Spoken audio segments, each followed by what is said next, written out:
Hello, everyone. So you'll notice my background is a bit of a mess.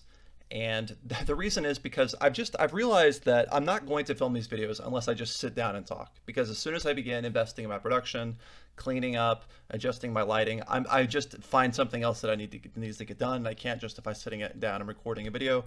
And so I apologize for my background. This is essentially the only way I can film these videos is if I just accept it and then go forward. So why am I making this video now?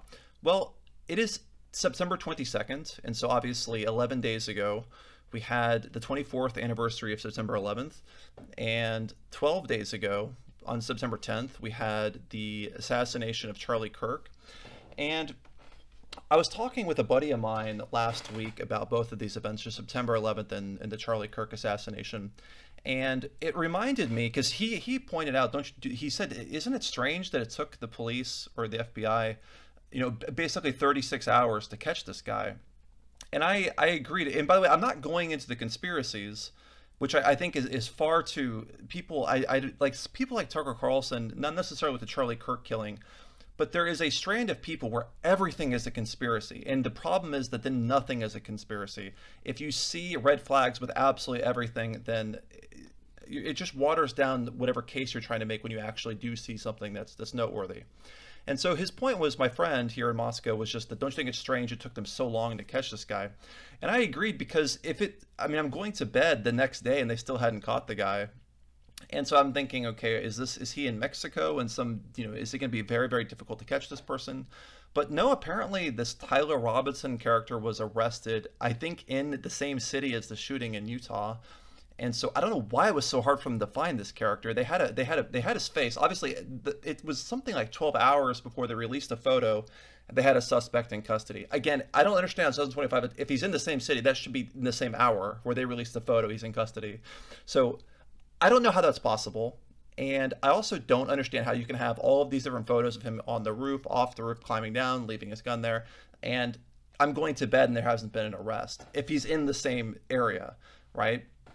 So I'm not pointing to the conspiracies. I'm just saying that I think this is indicative of something I noticed in September 11th and also with the Trump assassination, which is massive incompetence in the US. Now, I began thinking about American incompetence right when I moved back in 2022 because our lives, my family and I's lives, were wrecked by incompetence when we were back in the U.S. We dealt with massive issues with my wife's green card, with my wife, not just her green card, but just specific documents like her ability to leave the country and then to come back in.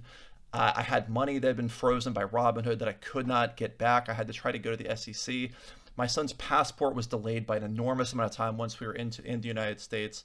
We were constantly trying to get assistance from my wife's travel documents with absolutely no help.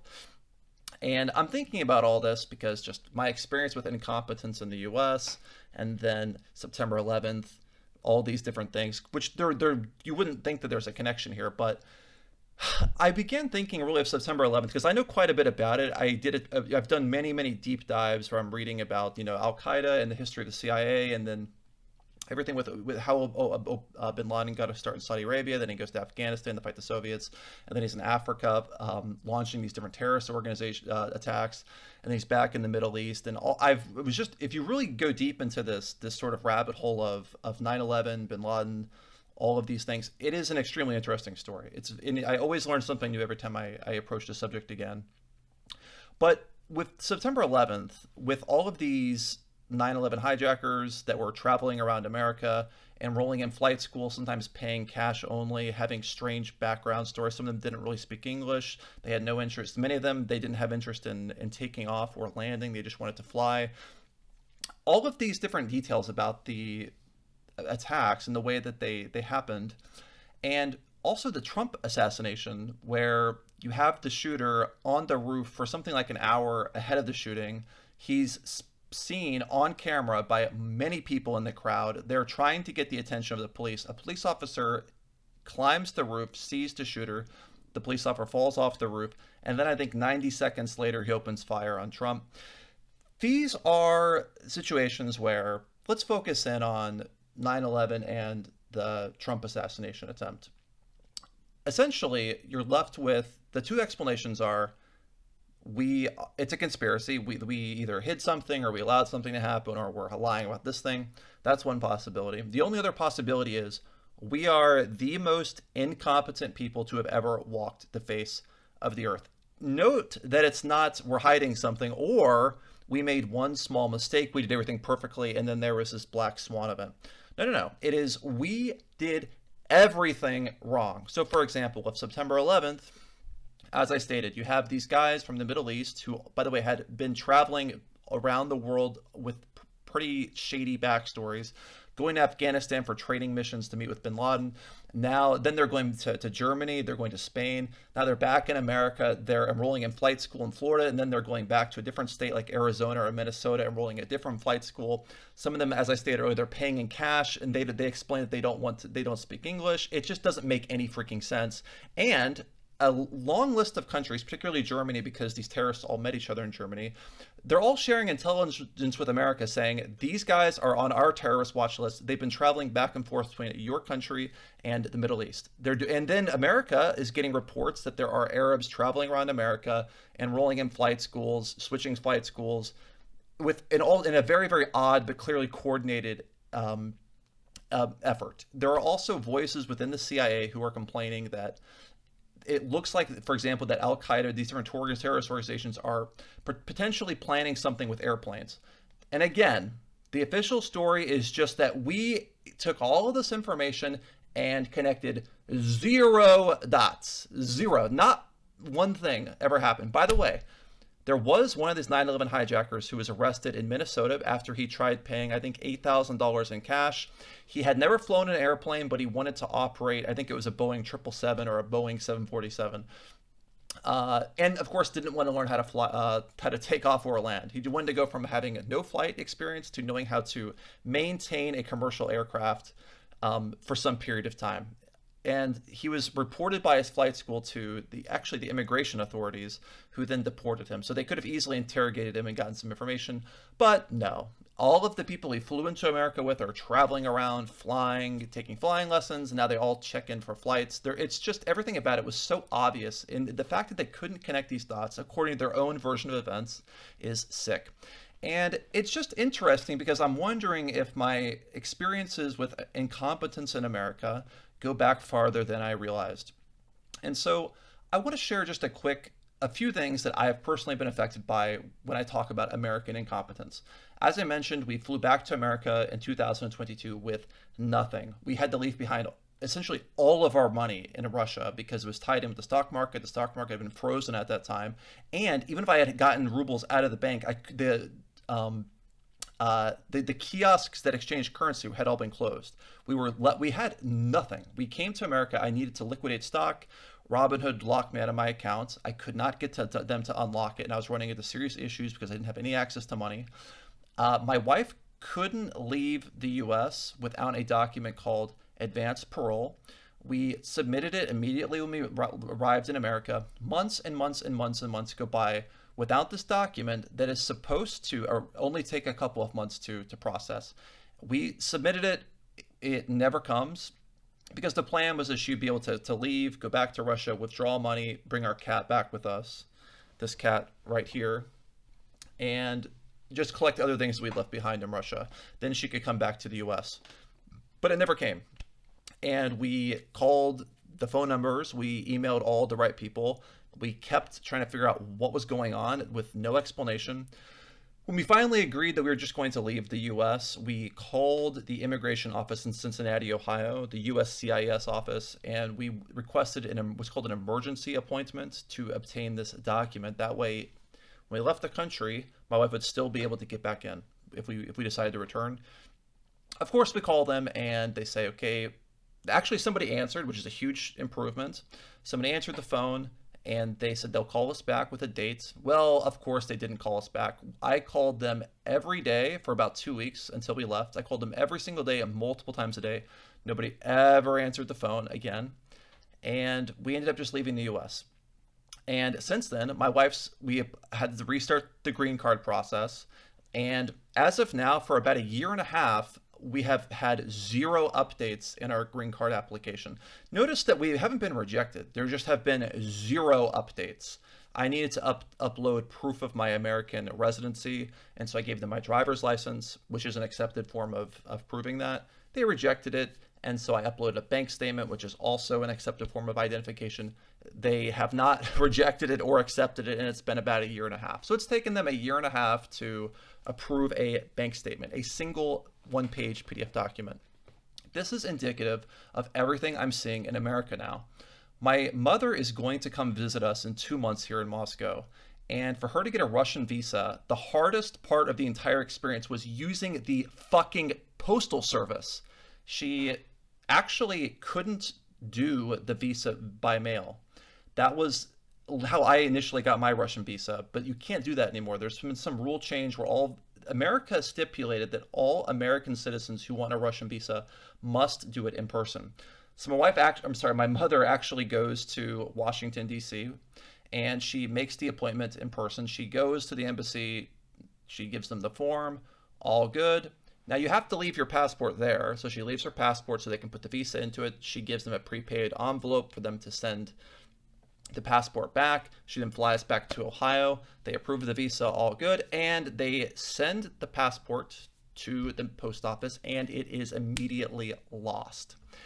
My mom was able to track she had an update from the embassy with the envelope number, and she was able to see that these people had a printed address that kept going to random addresses before she filed an official complaint with the postal department, and they declared it a lost package. And it took about a month for them to finally tell them where to send it, even though the address was perfectly visible.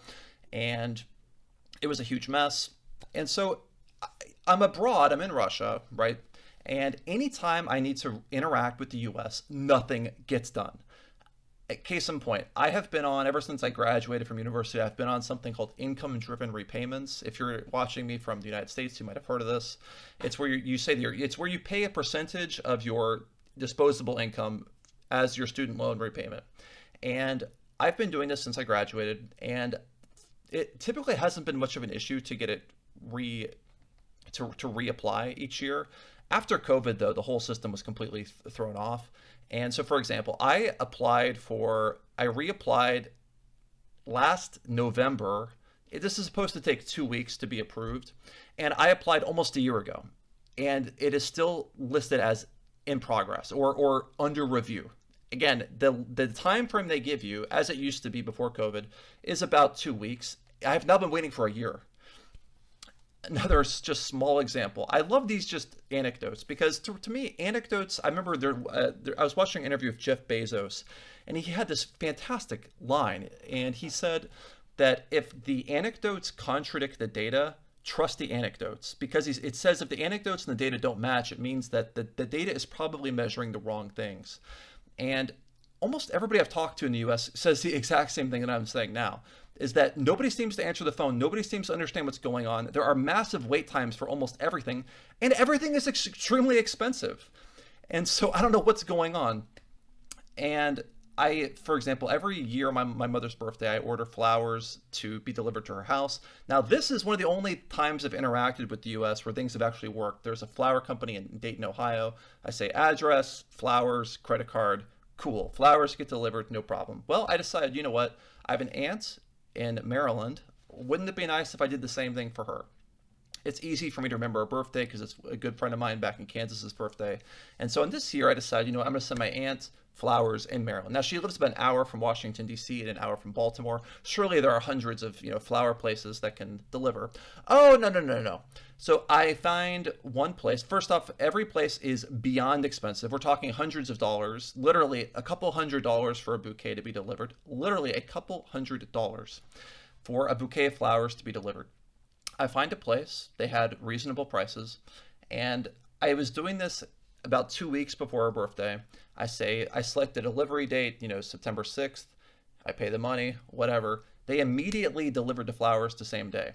And wow, that's impressive for America. I mean, for something to be done the same day that you order it.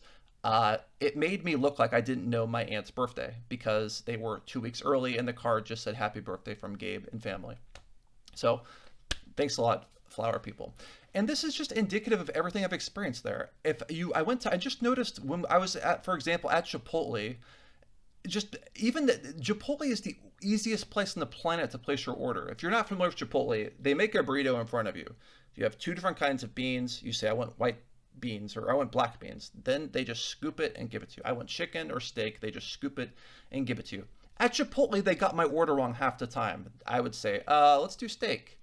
Scoop chicken. Okay, I say, let's do guacamole. Just, they don't hear it. They don't understand. It's just strange because when I was in America, growing up there, I never thought that the country was incompetent. It was certainly not a reason for me to want to leave the country. And yet now I'm faced with just my experience, particularly the last 5 years. COVID seems to have really exposed maybe a deeper problem. But at the same time, the whole story of 9/11 reminds me this might have been a significantly worse issue than I've realized until just now, because now I've been in a position where I'm much more dependent on the government. And so maybe it's just more acute to me. It's more noticeable. Don't get me started on the American embassy. The American embassy is beyond useless here. Even before 2022, the American embassy was awful. They sent me nasty emails when I asked them basic questions, particularly during the COVID times. They refused to provide my son with a certificate of birth abroad form. Again, this is all way before September. This is all way before February 22nd. I'm sorry, February 24th. It was way before February 24th. The embassy here had just basically announced that we no longer do anything. And I'm not sure why they're open, because they don't provide services for American citizens. They don't provide citizens for Russian services. They don't provide services for Russian citizens either. So I don't know why they're here. And it's just sad. And I don't know what's going on in the country. I have a couple of theories. I think that the widespread access to drugs, both for things like marijuana, pharmaceutical drugs, painkillers, I think the fact that every single person has access to these things is reflecting itself in the labor force. Every country has people who are just down and out, not very competent or lazy people. Every country has that. Moscow has them. But the difference is in America, they're all on drugs. Every single person in the working class in America is on some sort of drug. And we can see it. And it's not just the lower class also. It seems like it's becoming pretty common for a lot of administrative and more senior positions. Things just aren't getting done. People aren't paying attention. People aren't working.